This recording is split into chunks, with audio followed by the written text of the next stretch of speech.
Hello, friends. I hope you're having a good day and that the vibes are impeccable. Now, I want to preemptively apologize because I'm struggling a little bit with this recording technology, but hopefully I'm coming through loud and clear. So, queer Christianity. What is it? Can it be defined?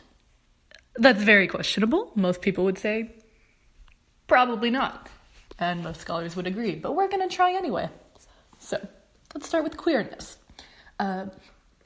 It feels like it would just be, a collection of identities. That's usually the acronym, the many letters that we all hear. But most scholars for queer theory actually believe that queerness is a way of life. It's an approach to norms and definitions that refuses them, even when it comes to supposedly queer labels. The labels themselves, bisexual, gay, trans, anything like that, they don't necessarily have a singular claim to queerness. It's more that this is a collection of identities that exemplify a rejection of heterosexual and cisgender norms.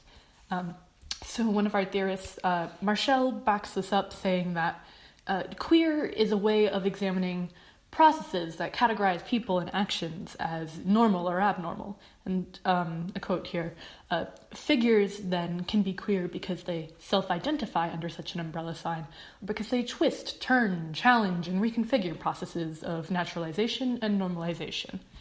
Essentially, no one is inherently queer, no single identity is inherently queer, but if you have an identity that leads you to contest the norms of your society, that's more when you become queer. It's not the label itself. So, of course, also our favorite Judith Butler also backs this up. She calls queerness a project of contestation. So basically, it's a performance that addresses the possibilities that come from the unfixity of language. The idea that no category, especially social categories, can ever be fully defined. It can't be solidified down to a few criteria. So similarly, Christianity, you'd think that one would be easier to define. You would be wrong. There are so many versions, denominations, even just little differences in the way individuals practice. There are official and unofficial sanctioned rituals and prayers, and it's an assimilation of so many ideas, especially from other religions, that it has been near throughout its history. So again, we come back to the idea from Butler that categories are essentially a constant reproduction of an idea. It's defined by the ongoing performances that are all right in their own way. So, for example, if I go to Mass, I hear a homily, we do some hymns, generally have a good time, take the Eucharist as a sacrament. That's all just as valid as someone who goes to a Baptist church, hears the pastor, and possibly even does the speaking in tongues or more back and forth call and response worship that we've heard of in some of our discussions throughout the semester. So the closest I feel safe defining Christianity as is a monotheistic religion that diverged from Judaism to follow a man named Jesus Christ. And of course, I'm sure that some parts of that can be contested, especially the idea that Jesus is a man, because that goes into the whole mystery of the Holy Trinity, and he's man, but also God, and it's very complicated. So, I want to bring in Tonestad now, saying that queer theology isn't about trying to get sexual and gender minorities included in Christianity, but more of a focus on social political transformation that eventually, hopefully, ends discrimination. And Lightsey backs her up here, saying, at its best, queer theology pursues the ending of discrimination against LGBTQ persons. So the idea is that these theorists are saying we need to move out of academic circles, away from all of our research papers, which are valuable, but not the end goal in and of themselves. The end goal is to take all of the knowledge you are acquiring and stand with the oppressed and challenge systemic systems of repression. And so I would say that queer Christianity is almost a verb. It's a constant back and forth of questions. This doesn't necessarily even mean an end goal of reconciling the two.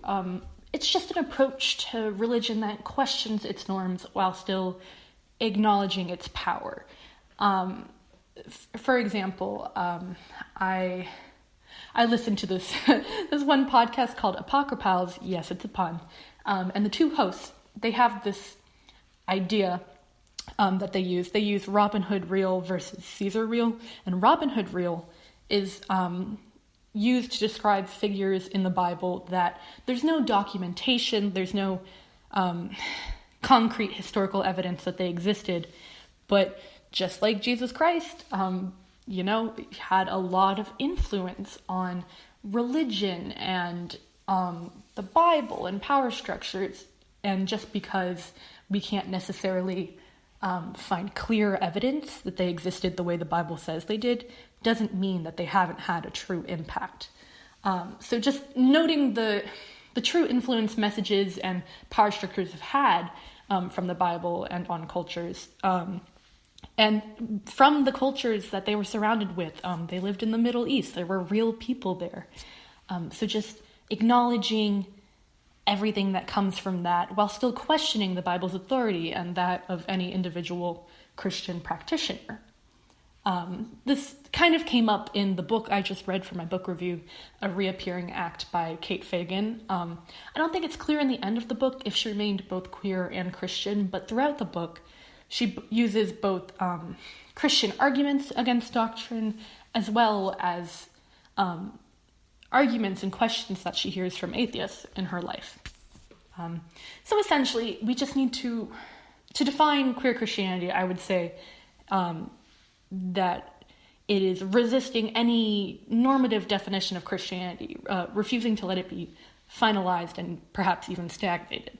As Tonstad says, queer is a practice, a project, a state of affairs, not a state of being or practical achievement. There's no final end goal because this is a living concept defined by the people who continue to practice it. It's not really... It's an entity of sorts, but only so much as any social concept is living and in motion at all times.